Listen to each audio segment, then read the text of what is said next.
So let's see a simple demo example, right? We'll take first problem statement,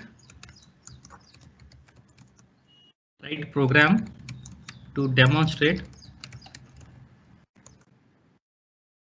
instead of calling a function.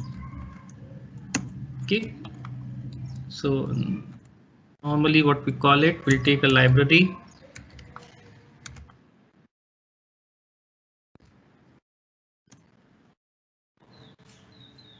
Now we'll define a function here, right? So basically first we need to declare it and then we need to define it and then we can call it our main function. So I'll just write the first as main function what we write.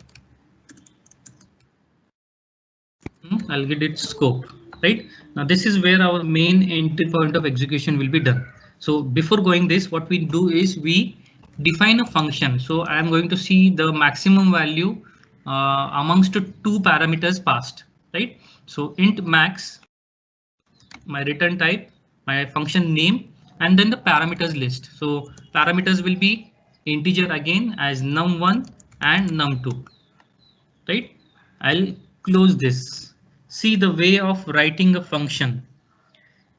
There's no body given over here. First, you need to define it that what type of function will be there, what will be the return type of that function, and how many parameters are going to be used into that function, right? So it has to first learn it, then we will be implementing into the main function.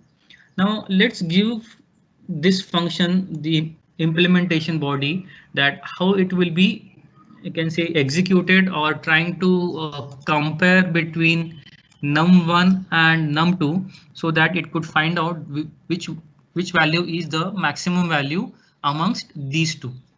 Okay, so I'll define the function here as max, get the two parameters as num1, num2, and I'll give the scope, right? I'll give the body for this and I'll store my result in a variable. So I'll give a condition. Now I need to give a condition to check it.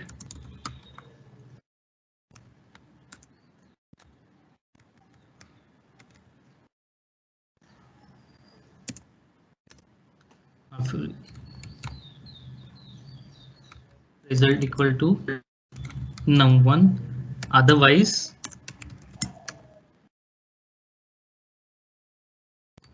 result equal to num2, and return type you have taken as integer. So you have to return the integer value. So what is the integer value defined in this function scope is result, right? So we'll be giving you return type as result. Now I'll save this, right? So what we have done here is we have defined this, that what we are going to use the functionality in our module, and then declared it that this is the functionality. You have to check these two variables whether they are less than or greater than comparatively by checking these two values. Now which are those two values, right? That has to be provided in your main function to compile, right? So you need to give a reference of this function also and store that into another variable. Now let's see how to do it. Basically what we do now, we need to provide first two variables for num1 and num2, right? As a part of security, we never reveal the variables declared in the function. So num1 and num2 will be relating with another variable, suppose as a and b, right? So data type must be same as we have used in a function. So it will be int a equal to suppose 100, another variable int b equal to, let's say, 200, right? So these are our two values which we'll be seeing for comparison analysis of max function. Now I'll define my function as max. How many variables? Two variables, which are those a comma b. Now this will relate to my num1 and num2. Okay. By defining this max, he'll be searching the compiler will be searching for the entire program where max is being defined first. So this is the definition of max. It is having function name as max, the return type is integer, and there are two variables which are also integer. So he'll be finding these a and b with same number of parameters as a, b. So this will be considered as num1, num2, right? Now the result of this I need to display, right? So I cannot go for directly using the function name. I need to store it in another variable. So I'll take it as return from the function, right? And I'll print it so that I may be able to see what is the max value amongst a and b, that is num1 and num2. So max value is, we'll print that value.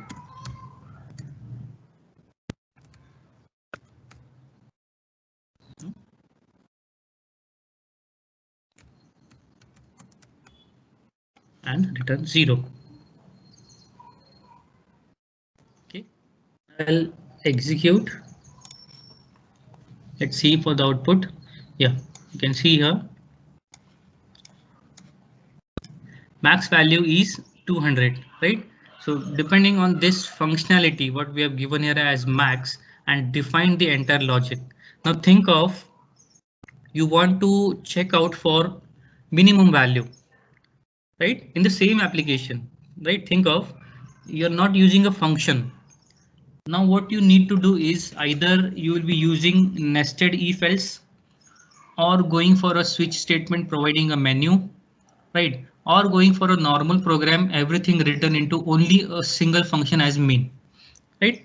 So if I want to add another functionality as to check the square of a variable, right? I'm using this same variable, but not of two parameters.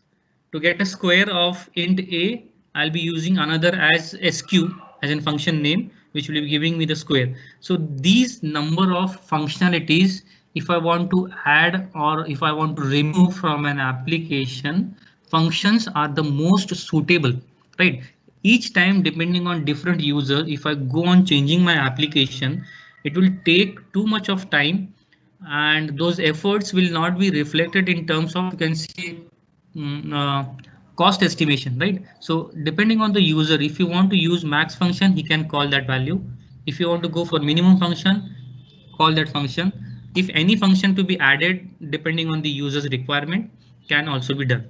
So this was a very, you can say, drastic change in C programming, that functions were introduced, and later on this concept was continued for every language.